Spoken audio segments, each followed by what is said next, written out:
Alors, nous revoilà dans l'atelier de RCC, aujourd'hui pour nous occuper du cas du RCI 2950DX, dernière génération, avec écran noir. Alors, je l'ai ouvert évidemment, et tout d'abord je tiens à remercier Frédéric pour l'autorisation de diffuser cette vidéo. Alors donc, je viens de recevoir cet RCI, et je n'ai pu résister à l'ouvrir afin de voir s'il n'y avait que l'afficheur noir qui avait changé ou s'ils avaient eu la bonne idée de changer autre chose, tout en sachant sur les premières moutures il y avait un petit défaut de mauvais rapport signal sur bruit en réception.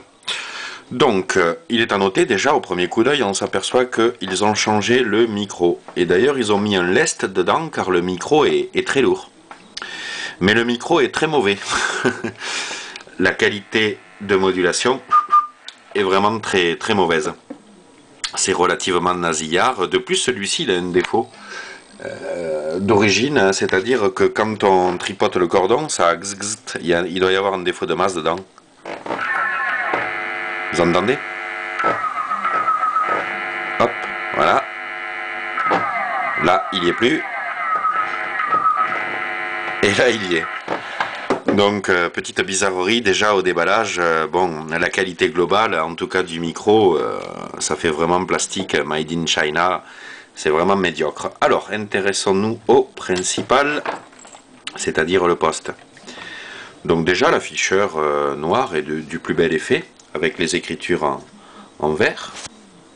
L'affichage en vert, le rétroéclairage des boutons en vert. Alors, voyons. Au prime abord, et si on y regarde vite fait, ça ressemble à s'y méprendre au 2950DX première génération. Cependant, on s'aperçoit que ils ont gardé le même étage de puissance, qui n'est pas terrible, hein, ce sont des IRF 520. À la base, ce ne sont pas des transistors d'émission, mais ils les utilisent en émission, ils sont légèrement instables, mais bon, ça fonctionne. Alors, par contre, j'ai eu la bonne surprise de m'apercevoir qu'ils avaient changé le transistor du modulateur. Ils en ont mis un plus QRO, à l'image du modulateur du Magnum S9. Et voilà, autrement, grosso modo, donc ça présente très bien. Hein, ils ont bien séparé la partie RX section, et la partie TX, la partie VCO, PLL. Donc tout ça c'est bien blindé, bien séparé, à l'image d'un poste radioamateur décamétrique.